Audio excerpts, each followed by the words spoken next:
আসসালামু আলাইকুম রহমতুল্লাহি ওয়া বারাকাতুহু। সাথী ব্লগ চ্যানেলের পক্ষ থেকে সবাইকে জানাই আন্তরিক প্রীতি, শুভেচ্ছা ও অভিনন্দন। কেমন আছেন সবাই? আশা করি ভালো আছেন। তো এই গ্রীষ্মের দুপুরে আবার আরেকটা ভিডিও আপনাদের সম্মুখে উপস্থাপন করলাম। যে ভিডিওটাতে আমি আপনাদের সম্মুখে তুলে ধরতেছি আমাদের এই টাঙ্গাইল জেলার প্রত্যন্ত পাহাড়ি অঞ্চলের একটা গ্রামের দৃশ্য। তো ভিডিওটাতে আমি আপনাদেরকে দেখানোর চেষ্টা করব আসলে গ্রামের অপরূপ যে সৌন্দর্যগুলা, বিভিন্ন প্রকার ফসলি ক্ষেত, গাছপালা, কাঁঠাল, পাকা আম, লিচু এবং কি অন্যান্য সমস্ত এই কৃষি দ্রব্যাদি এবং কৃষকের একটা জীবন ধারণা আমি ভিডিওর মাধ্যমে আপনাদের সম্মুখে উপস্থাপন করব। দেখতে থাকুন। পুরো ভিডিও জুড়ে আছি মোহাম্মদ আরিফুল ইসলাম, আমি সৌদি আরব প্রবাসী। তো বন্ধুরা, এই যে দেখতে পাচ্ছেন কাঁঠাল গাছ, এটা আমার নিজস্ব একটা গাছ। দেখেন কত সুন্দর কাঁঠাল। যে কাঁঠালকে আমি সৌদি আরব চলে গেলেও আর কি নিয়ে যাব, অনেক আশা আছে।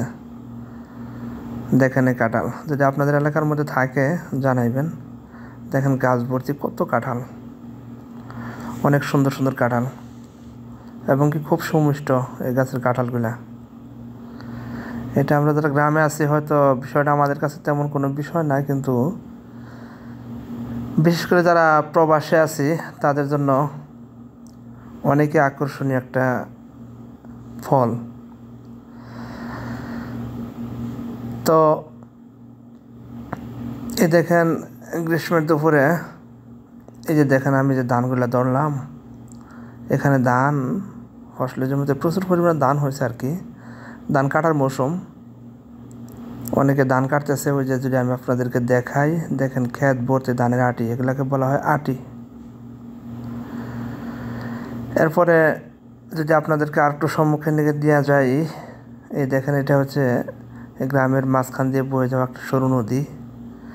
নদী বলা হয় না, এটাকে খাল বলা হয় আর কি, ছোট একটা খাল। তবে এখনও খালের মধ্যে পানি হয় নাই, কারণ বৃষ্টির অভাব। যখন বৃষ্টিটা হবে না তখন এই খালটা পরিপূর্ণ কানায় কানায় পরিপূর্ণ হয়ে যায় পানিতে। ওপারে ফসলি মাঠ, এপারে সুন্দর পাহাড়ি জায়গা। যেখানে দেখতে পাচ্ছেন আপনারা যে ছাগলগুলো চড়ানো হচ্ছে, এই জায়গাটা সম্পূর্ণ পানিতে পরিপূর্ণ হয়ে যায়। সুদূর সমস্ত মাঠ জুইরা শুধু পানি আর পানি। বর্ষার মৌসুমে এখানে দেখা যায় অপরূপ এক দৃশ্য। ওই যে দেখতে পাচ্ছেন আপনারা এই পাশে এই যে বাঁশঝাড় যে জমিগুলা, এটা হচ্ছে একটু টান জমি, মানে উঁচু জমি। এ পর্যন্ত পানি হয় না, কারণ এটা অনেকটাই উঁচু। ওই নিচু জায়গাগুলোর মধ্যে পানি থাকে। আর হলো আপনার ওই যে ফসলের মাঠগুলো আপনি একটু দেখাইতেছি, যদি একটু ওয়েট করেন। এইগুলো হচ্ছে আবাদি জমি, যেগুলোর মধ্যে বিভিন্ন প্রকার ফসল ফলাদি হয় আর কি। তো এই ফসলি মাঠের শেষে ওই যে দেখতে পাচ্ছেন, ওই যে দেখেন আমি যদি আপনাদেরকে দেখাই, ওই যে দেখেন খালের ওপার যে জমিগুলা, ওই জমিগুলো হলো ধানের জমি। ওগুলোর মধ্যে প্রচুর পরিমাণে ধান ফলছে এবছর। কিছুদিন পরে হয়তো কাটবে, আর কিছু কিছু কাটা শুরু হয়ে গেছে আর কি। তো ভিডিওটা একটু আগের করা আপলোড করলাম। এখন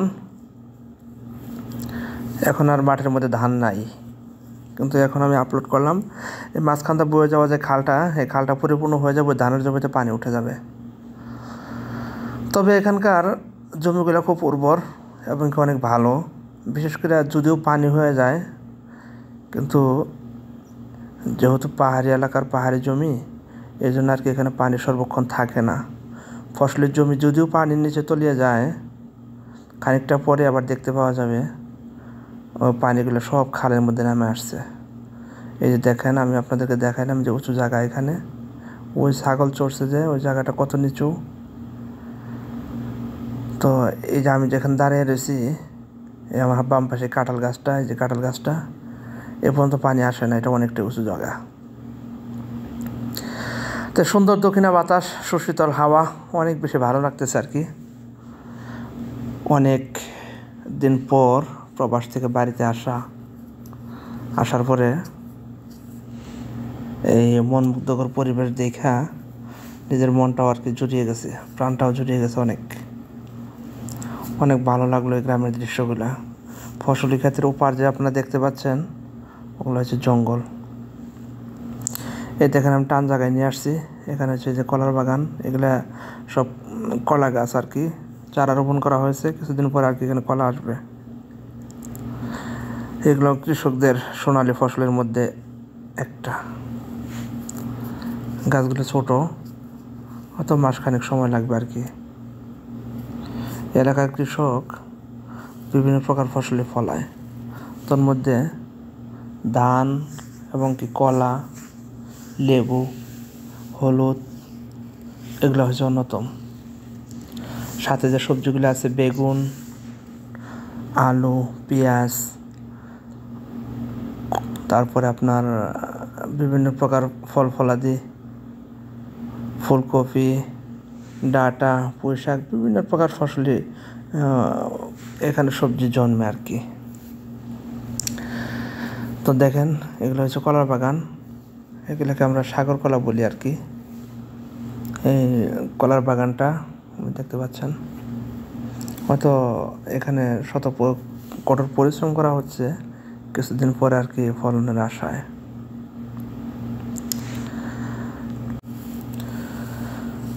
তো চলুন দেখা যাক, আরও যদি আমরা একটু এদিকে দিকে যাই, আরও অনেক সুন্দর ভিডিওগুলো আমি আপনাদের সম্মুখে তুলে ধরবো। তবে আসলে আমি তো ইউটিউবের মধ্যে শর্ট ভিডিওগুলো আপলোড করি, তো এই ছোটোখাটো ভিডিওগুলাই যদি আপনাদের কাছে গ্রামের দৃশ্যগুলো ভালো লাগে, তাহলে অবশ্যই আমার ভিডিওতে লাইক করবেন এবং কি কমেন্ট করবেন ভিডিও কোয়ালিটিগুলো আর কীরকম হওয়া উচিত। আমি সেভাবেই ভিডিও বানানোর চেষ্টা করব। তো বন্ধুরা, বেশি কথা বাড়াইতাম না, আমার এই 8 মিনিটের ভিডিও আমি আপনাদের সম্মুখে তুলে ধরলাম। কেমন লাগছে বন্ধুরা অবশ্যই জানাইবেন। আর বিশেষ করে যারা আমার চ্যানেলে নতুন, আমি একজন নতুন চ্যানেল খুলছি, তো যারা আমার চ্যানেলে নতুন, আমি তাদের কাছে রিকোয়েস্ট করব, দয়া করে আমার চ্যানেলটাকে সাবস্ক্রাইব করবেন, একটা সাবস্ক্রাইব করবেন। আর সবাই ভালো থাকেন, সুস্থ থাকেন। আর ভিডিও লম্বা করতাম না, আজ এই পর্যন্তই। দেখা হবে পরের কোনো ভিডিওতে। সে শুভকামনায় আল্লাহ হাফেজ।